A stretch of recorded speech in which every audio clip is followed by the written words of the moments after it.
प्राचार्या नलिनीताई वैद्य समाजाभिमुख संस्था आणि शिक्षक पुरस्कार समारंभासाठी आज प्रमुख पाहुण्या म्हणून आलेल्या वंचितांचा आवाज असणाऱ्या समाजवादी विचार तळागाळापर्यंत घेऊन जाणाऱ्या आणि डॉक्टर बाबारावांसारख्या व्यक्तीला कष्टकऱ्यांच्या त्यांच्या लढ्यामध्ये सातत्यानं साथ देणाऱ्या आजच्या प्रमुख पाहुण्या ॲडव्होकेट शारदा वाडेकर, भाई वैद्य फाउंडेशनच्या चिटणीस प्राध्यापक डॉक्टर गीतांजली, कुष्ठरोग निवारण समितीच्या संस्थेचे शाळेचे आपण सर्व पदाधिकारी आणि विशेषतः श्रीमती क्रांती कृष्णा पाटील यांचं कौतुक करण्यासाठी आलेले त्यांचे सर्व जवळचे नातेवाईक आणि संस्थेचे वतीने पुरस्कार घेणारे श्रीयुत शिंदे,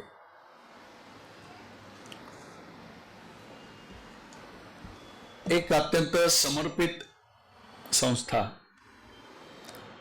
आणि त्या संस्थेच्या अत्यंत तेवढ्याच समर्पित अशा शिक्षकेला हा पुरस्कार किती उचित आहे हे आज तुम्ही संस्थेची संपूर्ण वाटचाल आणि तुमच्या आयुष्याची वाटचाल जेव्हा आमच्या पुढे उलगडलीत तेव्हा आमच्या लक्षात आलं.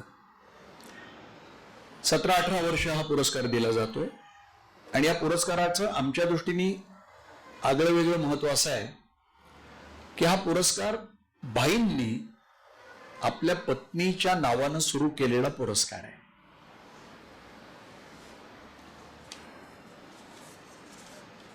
भाईंनी आदर्श शिक्षक हा शब्द टाळला. ज्यावेळेला आमची बाईंची माझी चर्चा झाली आईच्या निधनानंतर, तेव्हा बाई म्हणली की मला असं वाटतं की आपण या पुरस्काराचं नाव समाजाभिमुख शिक्षक पुरस्कार ठेवावं. कारण आदर्श शिक्षक म्हणजे काय याची व्याख्या तशी करणं फार कठीण आहे. मग तो खूप शिकलेला आहे, तो अनेक काही उपक्रम करतोय, हे सगळं काही ठीक आहे, पण त्यांचं म्हणणं की शिक्षक हा समाजाभिमुख असला पाहिजे, तरच तो शिक्षक या बिरुदावाल्यासाठी खऱ्या अर्थानं योग्य ठरतो. आणि म्हणून आम्ही समाजाभिमुख शिक्षक असं त्याला नाव दिलं. आणि गेल्या वर्षी डॉक्टर बाबारावांना त्याच्यामध्ये भर घातली. बाबा या कार्यक्रमाला आवर्जून नेहमीच उपस्थित राहिलेले, पण त्यांच्या वयोमानामुळे आता त्यांना तो त्रास देणं मला फारसं योग्य वाटत नाही की याबरोबर तुम्ही संस्थेची निवड करा आणि त्याच संस्थेला या पुरस्कार द्या. आणि म्हणून गेल्या वर्षी संस्था आणि शिक्षक पुरस्कार असा पुरस्कार सुरू झाला. म्हणजे भाई वैद्यांनी पुरस्कार सुरू केला, शिक्षक पुरस्कार, आणि त्याच्यामध्ये डॉक्टर बाबारावांनी भर घातली आणि तो संस्था पुरस्कार झाला.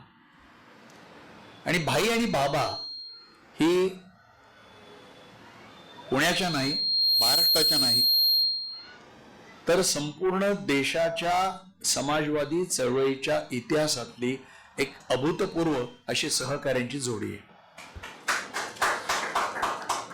या दोघांची वाटचाल ही फार प्रदीर्घ अशी, अनेक संघर्षांची, अनेक लढ्यांची, आणि आयुष्यभर एकमेकांच्या विचारांचा आदर करत भक्कमपणे, कणखरपणे समाज परिवर्तनाच्या एका विशिष्ट दिशेने जाणारी अशी ही वाटचाल आहे.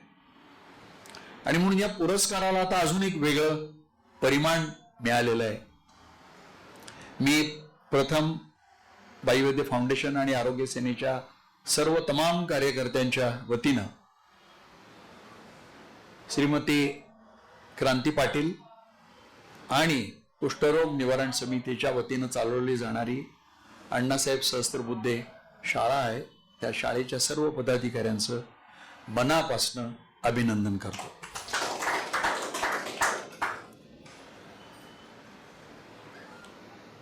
अतुल रोणवालांनी फार वेगळ्या पद्धतीने एका कथेच्या रूपामध्ये नलिनीताईंच्या आयुष्याची वेगळी ओळख करून दिली.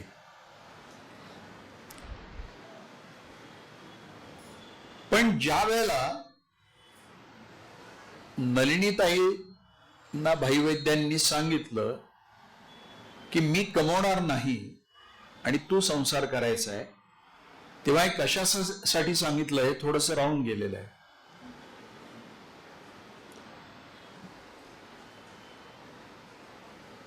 मी या देशासाठी माझं आयुष्य समर्पित करणार आहे. कदाचित माझं शिक्षण पाहून आणि एवढा उच्च शिक्षित पती मिळतोय हे पाहून तुला वाटेल की भविष्य काळामध्ये हा पती प्राध्यापक होईल, मग कधी कुलगुरू होईल, मग अजून पुढे काही करत जाईल. तर हे घडणार नाही. मी एकही दिवस नोकरी करणार नाही आणि अर्थार्जन करणार नाही. या संसाराचा गाडा तुला हाकावा लागेल. हा गाडा फक्त संसाराचा नसेल तर मी माझ्या खांद्यावर ज्या संसाराची जबाबदारी घेतली त्या संसाराचंही असेल. ज्या कार्यकर्त्यांना मी माझ्या खांद्यावर आयुष्यभर घेऊन जायचं ठरवलंय त्या कार्यकर्त्यांचाही हा संसार असेल. हे तुला मान्य असेल तरच माझ्याशी तू विवाह कर. नलिनीताई या स्वतः स्वातंत्र्य सैनिकाच्या घरात आलेल्या होत्या. त्यांचे थोरले बंधू स्वातंत्र्य सैनिक होते आणि दुसरे बंधू भास्करराव दुर्वे हे संगमनेर भागातलं, नगर भागातलं एक फार मोठं व्यक्तिमत्व की ज्यांच्या जीवनावर ताम्रपट ही कादंबरी लिहिली गेली आणि ज्या कादंबरीला साहित्य अकादमीचा पुरस्कार मिळाला. त्या भास्करराव दुर्वेंची, नाना दुर्वेंची ही धाकटी बहीण. आणि त्यामुळे क्षणार्धामध्ये तिने सांगितलं की निश्चित आयुष्यभर हे व्रत म्हणून मी पेलायला तयार आहे. आणि नलिनीताईंनी आयुष्यभर हे व्रत पेललं. हे व्रत नुसतं पेललं नाही, त्यातल्या दोन महत्त्वाच्या गोष्टी मला सांगितल्या पाहिजेत. शेवटच्या श्वासापर्यंत त्या कधीही भाईंना म्हणाले नाहीत की तुमच्यामुळे मला प्रचंड कष्ट उपसावे लागले. कारण ते कष्ट काय ते अनेकांनी पाहिलेले आहेत. लग्न झाल्यावर गुरुवार पेठेतल्या सार्वजनिक संडास असणाऱ्या वाड्यामध्ये माझ्या 10वी पर्यंत आम्ही राहतो. तुम्ही बाई महापौर झाले ते त्या वाड्यामध्ये, ज्या वाड्यात सार्वजनिक संडास होता. अशा छोट्या घरामध्ये ती संपूर्ण वाटचाल, ते कष्ट, कुटुंबाचं आर्थिक गणित बसवण्यासाठी शिक्षिकेच्या नोकरी व्यतिरिक्तही जी पडेल ती कामं अंगावर घेऊन ती कामं करत राहून ते कुटुंब चालवायचं. तिथून ते बाई वैद्य मंत्री झाल्यावर देखील मंत्र्याच्या त्यावेळेच्या पगारामध्ये घर भागणार नाही म्हणून नलिनीताईंनी पुण्यातल्या महानगरपालिकेच्या शाळेत आपली बदली मुंबईतल्या महानगरपालिकेच्या शाळेत करून घेतली. आणि जेव्हा पहिल्यांदा त्या मलबार हिलवरच्या गृहमंत्र्याच्या बंगल्यातनं आपली पर्स घेऊन निघाल्या तेव्हा पाठीमागे ड्रायव्हर आला. म्हणला, ताईसाहेब, बाईसाहेब, अहो गाडी आहे ना? त्या म्हणल्या, नाही, मी माझ्या नोकरीसाठी निघाली आहे. संध्याकाळी परत आल्या तेव्हा दोन्ही हातांमध्ये भाजीनी भरलेल्या पिशव्या होत्या. तुम्ही कल्पना करा, मलबार हिल सारख्या अत्यंत उच्चभ्रू वस्तीमध्ये असणाऱ्या त्या गृहमंत्र्याच्या बंगल्याच्या दारातून जेव्हा गृहमंत्र्याची पत्नी भाजीनी भरलेल्या पिशव्या घेऊन घरात शिरते तेव्हा तिथल्या सुरक्षेच्या कर्मचाऱ्यांची किती धावपळ झाली असेल मी सांगायची गरज नाही. नलिनीताईंनी त्यांना तेव्हाच सांगितलं की कधीही धावत येऊन माझ्या पिशव्या उचलायच्या नाही. या पिशव्या त्यांनी जितक्या सहजपणे उचलल्या आणि कुठेही त्यांच्या मनाला या भावनेने स्पर्शही केला नाही की मी गृहमंत्र्याची पत्नी असूनही मला 2-2 बस बदलून शाळेमध्ये नोकरीसाठी जावं लागतं आणि माझं घर भागवण्यासाठी मला घरातल्या पाहुण्यांचा पाहुणचार करण्यासाठी भाज्यांच्या पिशव्या मलाच उचलून आणाव्या लागतात. हे नलिनीताईंच्या दृष्टीने नैसर्गिक होतं. ते त्यांनी स्वीकारलेलं व्रत होतं. शेवटच्या श्वासापर्यंत कधीही त्यांनी आपल्या कष्टांबद्दल कधी ब्रच काढलं नाही. हा त्यांनी ब्र काढला नाही म्हणजे त्यांनी ठरवून ठेवलं होतं की बाबा याच्याबद्दल बोलायचं नाही असं नाही. आणि हाच खरा महत्वाचा मुद्दा आहे. हे त्यांना कष्टच वाटले नाही. कारण आपला पती हा देशसेवेसाठी झोकून दिलेला पती आहे, ज्यांनी स्वातंत्र्य लढ्यामध्ये झोकून दिलं, ज्यांनी गोवा मुक्ती आंदोलनामध्ये झोकून दिलं, पोर्तुगीजांनी मरेस्तोन मारहाण केलेली त्यांनी सहन केली. या देशातल्या वंचितांच्या आणि कष्टकऱ्यांच्या कुठल्याही प्रश्नासाठी आपला पती कुठल्याही क्षणी रस्त्यावर उतरतोय आणि हसत हसत तुरुंगात जातोय, तेव्हा त्याचा संसारी माझी जबाबदारी आहे या भावनेनं त्यांनी संसार केलाय. पण त्याच्यापेक्षा महत्वाची गोष्ट की भरपूर शिक्षण असूनही पुण्यातल्या उच्चभ्रू शाळांमध्ये मिळणारी नोकरी नाकारून लाथाडून नलिनीताईंनी महानगरपालिकेच्या शाळेमध्ये आयुष्यभर नोकरी केली. मला आठवत आहे की मी बोर्डात लागलो त्यावेळेला भाई वैद्य तुरुंगात होते आणीबाणीच्या काळात. पण माझ्या आईला तिच्या शाळेतल्या 70% मिळालेल्या मुलाचंच जास्त कौतुक होतं. तर मी एक दिवशी आईला विचारलं की अगं मी बोर्डात लागलो तरी तुला फारसं कौतुक वाटतंय असं मला वाटलं नाही.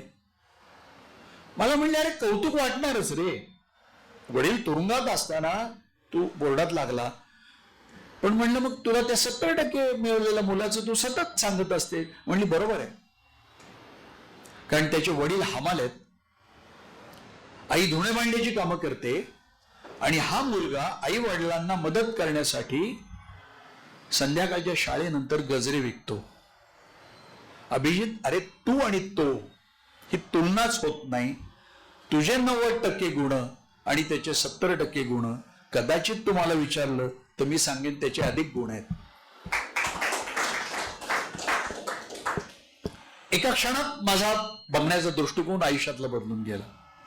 आणि दुसरी गोष्ट महत्वाची आहे की आम्हालाही आमच्या उभ्या आयुष्यामध्ये बालपणापासून ज्या भाई वैद्यांनी आम्हाला कधी एक साधा शर्टही घेतला नाही ना कधी पेन्सिल घेतली, ते घेऊच शकत नव्हते, पण आम्हाला वाटलंच नाही की वडिलांनी आपल्यासाठी काही घेतलं पाहिजे, आणि हे आम्हाला वाटलं नाही त्याचं सगळं श्रेय जातं नलिनीताई वैद्यांना. कारण त्यांनी ती घडणच घडवली की वडील समाजासाठी आहेत, त्यांच्याकडून तुम्ही अपेक्षा कुठलीच करायची नाही. ते भले सारखे निवडून येत आहेत, ते नगरसेवक झालेत, महापौर झालेत, आमदार झाले, मंत्री झाले, पण तरी देखील ते काही जरी झालेले असते तरी त्यांचं राजकारण हे समर्पणाचं राजकारण आहे, ते निस्वार्थ सेवेचं राजकारण आहे, ते त्यागाचं राजकारण आहे. आणि असा राजकारणी हा अर्थार्जन करू शकत नाही, त्याच्याकडे पैसा येत नाही, आपल्या पायात चप्पल आहे ती तशीच राहणार आहे, अंगावर साधे कपडे ते तसेच राहणार आहेत. आणि हे स्वीकारूनच तुम्हाला पुढे गेलं पाहिजे ना. त्यांनी कधी तक्रार केली आणि भाईंनी आम्हाला असं आयुष्य जगायला लावलं आणि मुलं म्हणून आमच्याकडे त्यांनी आम्हाला सुखसोयी ते पुरवू शकले नाहीत, ही तक्रार करावी आम्हालाही वाटली नाही. समाज अभिमुखता किती पराकोटीची असू शकते याचं नलिनीताई हे एक जितजागते उदाहरण होत्या. आणि म्हणून हा पुरस्कार घेणाऱ्या क्रांतीताई, तुम्हाला आम्ही निवडलं ते तुमच्या संपूर्ण समर्पित आयुष्याला पाहून निवडलेलं आहे. त्याचं बरंचसं श्रेय आपण मला देतात, पण मी अतिशय प्रामाणिकपणे सांगतो की आमच्या बैठकीमध्ये तुमच्या संस्थेचं सर्वप्रथम नाव आणलं ते आमच्या ॲडव्होकेट संतोष म्हस्के. हे श्रेय माझं नाही, मी संस्थेचा प्रमुख, संघटनेचा प्रमुख म्हणून बसलोय, पण इतकी समर्थ माणसं आज अवतीभोवती आहेत की गेल्या 18 वर्षामध्ये आमची निवड कधीच चुकली नाही. ही निवड यावर्षीची मस्क्यांच्या सूचनेवरून आम्ही केलेली. अर्थात मला शांतिवन हे खूपच परिचित होतं, गोविंदराव शिंद्यांबद्दल मला खूप चांगली माहिती होती, मोहाडीकर, प्रकाश मोहाडीकर आणि ही सगळी मंडळी ही तर मी अनेकांच्या जवळ वावरलेलो आहे, त्यामुळे मला संस्था परिचित होती. पण महाराष्ट्रातली कुठली संस्था निवडायची हा दरवेळेला पडणारा एक प्रश्न स्वाभाविकपणे समोर येत राहतो, आणि यावेळेला एक अतिशय उचित निवड ही केली गेली.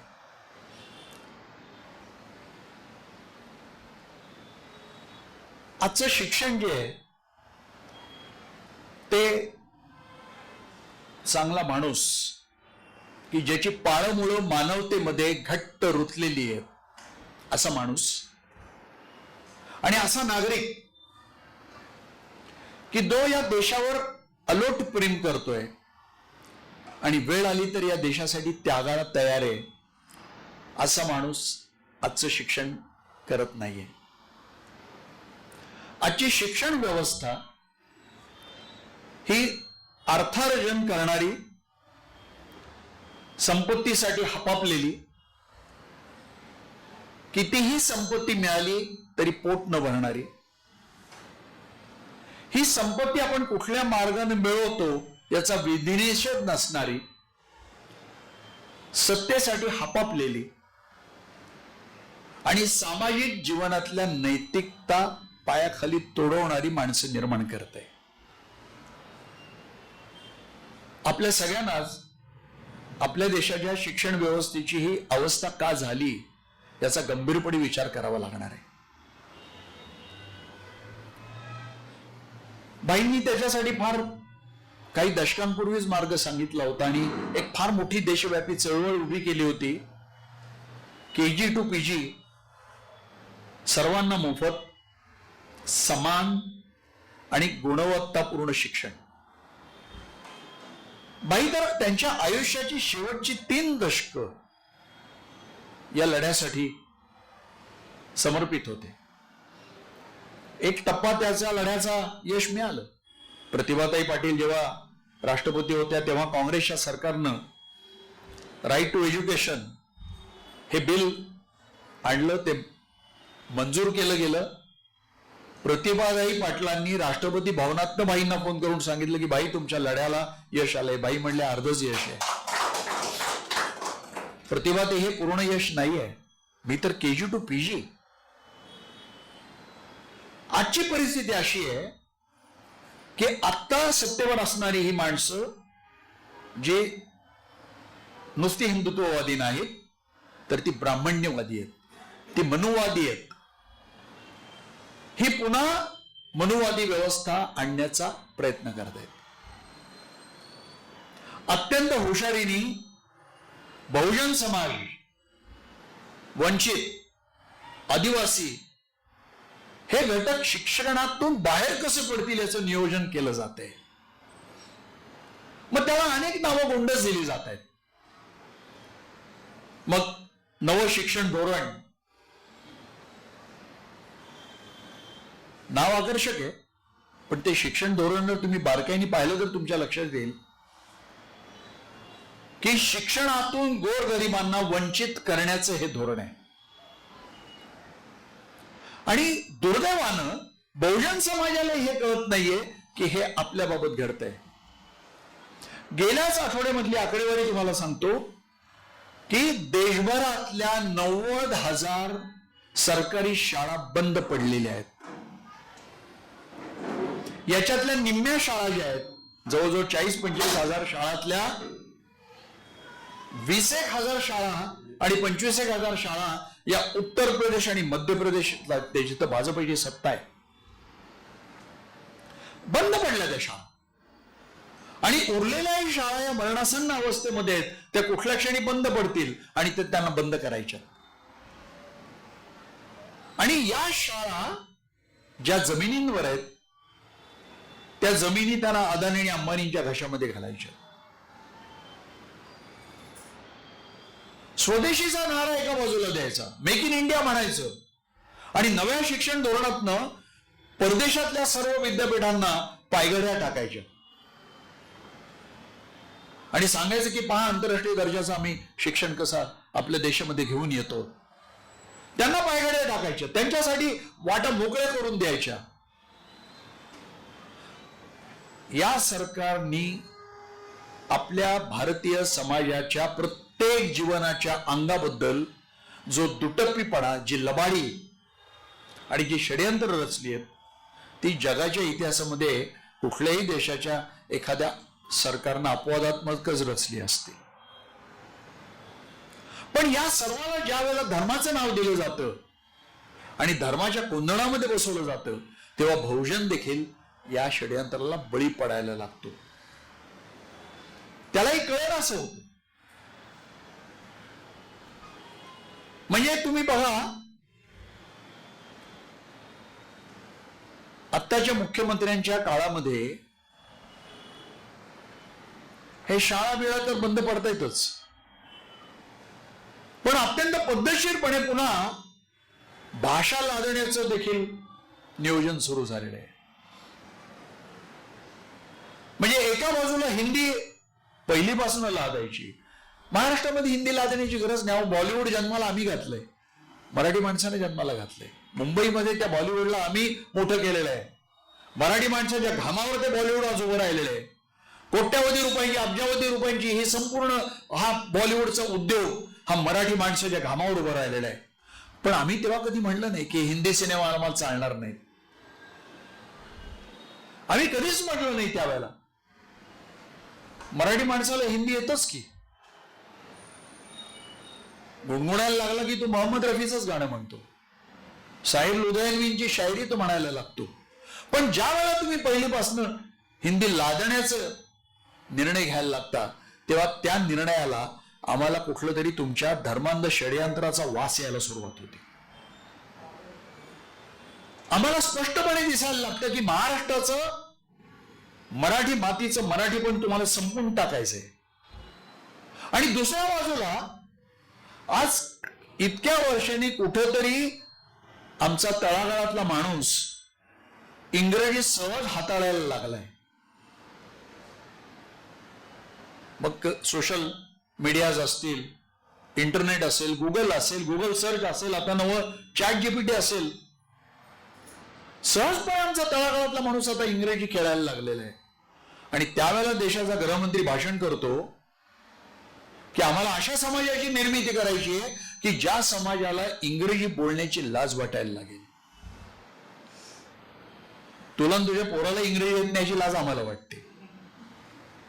देशाचा पंतप्रधान बिहारला जातो आणि तिथल्या सगळ्या अडाणी बायकांच्या समोर इंग्रजीमध्ये भाषण सुरू करतो, आम्हाला त्याची लाज वाटते. भारताच्या पंतप्रधानाला इंग्रजी उत्तम आलंच पाहिजे असा मी आग्रह नाही धरणार.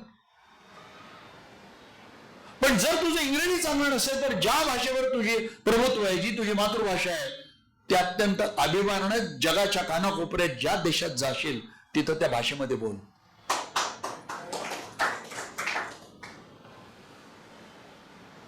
अमेरिकेच्या संसदेमध्ये टेलिप्रॉम्प्टरच्या मदतीनं इंग्रजी भाषण द्यायचं आणि मोदीजी काय अफाट इंग्रजी बोलतायत म्हणून भक्तगणांनी इथं टाळे पेटायच्या.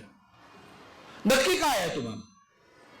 एका बाजूला तुमच्या नेत्यानं इंग्रजीमध्ये भाषण कसं केलं, जे टेलिप्रॉम्प्टरच्या मदतीने केलं, याची बेंडोरे तुम्ही पेटता. दुसऱ्या बाजूला तुमचाच दुसरा नेता आम्हाला सांगतो की आम्हाला असा समाज उभा करायचा आहे की ज्या समाजाला इंग्रजी बोलण्याची लाज वाटेल. कशाला कुठली भाषा बोलण्याची लाज वाटली पाहिजे? मी अनेक वेळा सांगतो की अरे साहेबाची भाषा आहे इंग्रजी भाषा, जगातल्या अनेक देशाची आज भाषा आहे. आपल्या अनेक चलनवलन इंग्रजी भाषेमध्ये. आमचं संपूर्ण वैद्यकीय शास्त्र, आज आमचे केस पेपर्स नाही आपल्या भाषेमध्ये लिहिता येणं शक्य, त्याला पर्यायी शब्द नाही आहेत. वैद्यकीय शिक्षण तुम्हाला इंग्रजीमध्ये घेण्याशिवाय पर्याय नाही. विज्ञान शाखंद शिक्षण, कारण तेवढे पर्यायी शब्द आपल्या भाषांनी निर्माणच केले नाही. मग हे सगळं आहे आणि तुम्ही सांगता इंग्रजी बोलायची लाज वाटेल असा समाज आम्हाला उभा करायचा. ही तद्दन लबाडी आहे. म्हणजे शिक्षण क्षेत्राशी किती अंगाने खेळलं जातंय. आणि दुसरं, इतिहासाची मोडतोड करून टाकून एक नवा इतिहास निर्माण करायचा. आणि इतिहास कुठला? तर आपल्या देशाच्या दंतकथा आणि पुराण कथा हाच इतिहास म्हणून समोर ठेवायचा. सातत्याने एक हाकाटी पेटायची की भारताचा इतिहास हा डाव्याने लिहिलाय. डाव्याने कधी लिहिला इतिहास? डावं, समाजवादी, हे तर आत्ता निर्माण झाले. देशाच्या स्वातंत्र्य लढ्याच्या काही वर्ष आधीही निर्माण झाले. इतिहास तर आधीच लिहिलाय. हा इतिहास लिहिला कोणी? ज्याच्या हातामध्ये लेखणी होती त्यांनी इतिहास लिहिला. आणि या देशाची लेखणी 2-2.5 हजार वर्ष कोणाच्या हातात होती? ती ब्राह्मण्यवाद्यांच्या आणि मनुवाद्यांच्या हातामध्ये होती. तुम्हाला आज लक्षात येते की अरे हा इतिहास बदलल्याशिवाय आपल्याला जिथं पोचायचंय, ज्या धर्मांध समाजाकडे आपल्याला जाऊन पोचायचंय, तिथं पोचता येणार नाही. आणि म्हणून तो इतिहास बदलायचा. आणि मग पुराण कथा हा इतिहास म्हणून आपल्या समोर आणायला सुरुवात करायची. आणि दुसरी गोष्ट विज्ञान हद्दपार करून टाकायचं. शिक्षणामध्ये छद्म विज्ञान आणायचं. सर्व भाकड कथा, सर्व भाकड गोष्टी, सर्व धर्मांधता या विज्ञान म्हणून आपल्या समोर आणायला सुरुवात त्यांनी केलेली आहे. कारण जर तळागाळातला माणूस हा विज्ञान शिकायला लागला तर तो फार वेगानं पुढे जाईल. तो चिकित्सक बनेल, तो चिकित्सा करायला लागेल, तो प्रश्न विचारायला लागेल, तो सत्यान्वेषी बनायला लागेल. त्यांना असा समाजच नको आहे. त्यांना प्रश्न विचारणारा, चिकित्सा करणारा, सत्याच्या वाटेवर चालणारा, सत्याचा शोध घेत पुढे जाणारा समाजच नको आहे. हा समाज हद्दपार कसा करता येईल याचं षड्यंत्र असायचंय. आणि या गोष्टींचा आग्रह करणारे कोण आहेत तर या देशातले डाव्या विचारातले विचारवंत आणि विशेषतः समाजवादी विचारवंत. आणि मग या सर्वांना शहरी नक्षलवादी म्हणून शिक्का मारायचा अत्यंत पद्धतशीरपणे. हाकाटी पिटायला सुरुवात केली महाराष्ट्राच्या मुख्यमंत्र्यांनी की गांधीवादी संस्थांमध्ये देखील आता नक्षलवादी शिरलेले आहेत.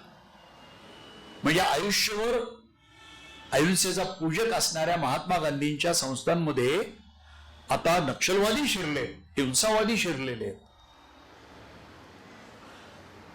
मग गोरक्षणाच्या नावाखाली झुंडी ज्या जाऊन लोकांना ज्या ठेचत होत्या अल्पसंख्याकांना, हे कोण होते? हे नक्षलवाद्यांपेक्षा काही वेगळे होते का? हजारो वर्ष तुम्ही दलितांवर जे अत्याचार केलेत, दलितांच्या महिलांवर जे बलात्कार केलेत, दलितांना जे तुम्ही अत्यंत अपमानित जीवन, गावकुसा बाहेरचं जीवन जगायला लावलं, ही हिंसा नव्हती का?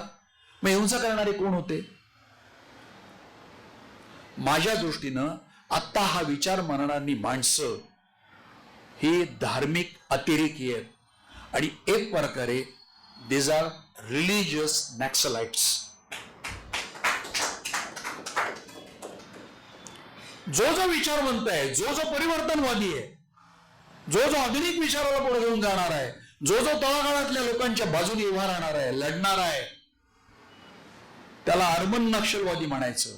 नवं बिल आणलंय, कोणालाही उचलता येणार आहे. म्हणजे उद्या तुमच्या कुष्ठ निवारण समितीच्या कार्यालयात आले आणि तुम्हाला अर्बन नक्षलवादी म्हणून उचललं तरी मला आश्चर्य वाटणार नाही. कारण ते करताना त्यानं तुमची संस्था संपवायची असेल. आणि मगाशी तुम्ही बोलून गेलात ना 122 एकर आहेत. अहो, अदानींपर्यंत ही बातमी जाऊन देऊ नका. अदानी अंबानींपर्यंत ही जर बातमी गेली तर एक नियोजन केलं जाईल की तुमची संस्था कशी बंद पाडायची आणि या 122 एकरांवर श्रीमंतांसाठी महाल कसे बांधायचे, मॉल्स कसे बांधायचे याचं नियोजन केलं जाईल. फार पद्धतशीर संपूर्ण देशाचं शिक्षण क्षेत्र हे उद्ध्वस्त करत निघाले. बरं, यांना काळजी नाही कोणाला कशाची. कारण या सगळ्यांची मुलं तुम्ही यादी करून बघा, हे सगळे परदेशात शिकतात. धनकडांनी राजीनामा दिला. देशाचा उपराष्ट्रपती या देशाच्या इतिहासामध्ये, या देशाच्या संविधानाला पायाखाली तोडवलेला याच्या इतका दुसरा उपराष्ट्रपती नसेल. लाज वाटावी अशी कारकीर्द आहे धनकडांची, शरम वाटावी अशी कारकीर्द आहे. आणि बघा, आयुष्यभर सरकारची लाचारी केली, वाटेल ते निर्णय घेतले. बंगालमध्ये राज्यपाल असताना त्या बंगालमधल्या सरकारला सतत अडचणीत आणण्याचे प्रयत्न केले. 146 खासदारांना निलंबित करून टाकलं. एकही गोष्ट राज्यसभेमध्ये विरोधकांची धरते कधीच नीट ऐकून घेत नव्हते. पण लाचारी कमी पडली, त्या लाचारीमध्ये कुठेतरी खोट राहिली. एका रात्रीत की हो राजीनामा द्यावा लागला. हा राजीनामा दिला का घेतला गेला पुढच्या काही काळामध्ये कदाचित याची उत्तरं आपल्याला मिळतील. पण देशाच्या उपराष्ट्रपती पदावर असणाऱ्या माणसाला देखील ज्या पद्धतीनं हटवलं जातं मला वाटतं त्यांच्याच विविध पदांवर असणाऱ्या लोकांनी याचा गंभीरपणे विचार करावा लागणार आहे की हे काय घडलं सगळं. आज जर हे उपराष्ट्रपती पदावर असणारे व्यक्ती जेव्हा घडत असेल तर आमचं कोणाची हीच अवस्था होऊ शकेल. आंधळी झाली ती सगळी माणसं. फक्त 1.5 माणसांच्या लाचारीमध्ये जेव्हा देशातले सर्व पदांवर असणारे, संविधानिक पदांवर असणारी माणसं, जनतेनं निवडून दिलेले त्या सत्ताधारी पक्षाचे लोकप्रतिनिधी, प्रशासनातले अधिकारी, पोलिसांमधले अधिकारी, लष्करांमधले अधिकारी आणि न्याय व्यवस्थापन आणि पत्रकार, हे जर संपूर्ण देशात 1.5 लोकांची जर लाचारी करत असतील तर या देशाचं याच्या इतकं दुर्दैव असूच शकत नाही. आणि हे जर बदलायचं असेल तर आपल्याला पुन्हा कंबर कसली पाहिजे आणि तळागाळापासून शिक्षण हे बदलत गेलं पाहिजे. शेवटी बदलण्याची ताकद शिक्षणात आहे, माणसाला घडवण्याची ताकद शिक्षणामध्ये आहे. आणि हे शिक्षण समाजाभिमुख नुसतं असून चालणार नाही, ते विज्ञाननिष्ठ पण असलं पाहिजे आणि स्वतंत्र प्रश्न विचारण्याची ताकद निर्माण करणाऱ्या विद्यार्थ्यांना आपण जन्माला घातलं पाहिजे. ज्यावेळेला आपण शिक्षण संस्था आपल्या या पातळीवर नेऊन ठेवू तेव्हा संपूर्ण देशाचा शिक्षणाचा आराखडाच बदलून जायला सुरुवात होईल. पण त्याच्या आधी येणारी ही जी संकट आहेत ती आपल्याला दूर केली पाहिजेत. अर्थात त्यासाठी आपण आपल्या सर्व समविचारी संघटना नक्कीच भक्कमपणे आपण कंबर कसली पाहिजे. आज तुम्ही एवढ्या लांबनं या कार्यक्रमासाठी आलात. तुमचं संपूर्ण संस्थेचं, तुमचं स्वतःचं व्यक्तिगत आयुष्याचं सगळं जे काही मी आराखडा वाचला होता, तुमच्या तोंडातून ऐकला. म्हणजे तुम्ही नुसत्या शिक्षिका नाही आहात, तुम्ही प्रबोधनकार आहात, तुम्ही परिवर्तनवादी चळवळीच्या कार्यकर्ते आहात, तुम्ही पुरोगामित्वाचा झेंडा खांद्यावर घेऊन जाणाऱ्या एक सैनिक आहात आणि तुम्ही समतेच्या वारकरी पण आहात. आणि असाच शिक्षक आम्हाला या पुरस्कारासाठी हवाय. मला खात्री आहे की देशातल्या शिक्षण व्यवस्थेचं कितीही जरी वाटोळ होत असलं तरी या देशात अशी प्रकाशाची बेटं जागोजागी आहेत आणि हीच बेटं शोधत आम्ही देखील वाटचाल करत राहू. आपण सर्वजण या कार्यक्रमासाठी आलात त्याबद्दल मी फाउंडेशनचा अध्यक्ष म्हणून आपल्या सर्वांचे आभार मानतो.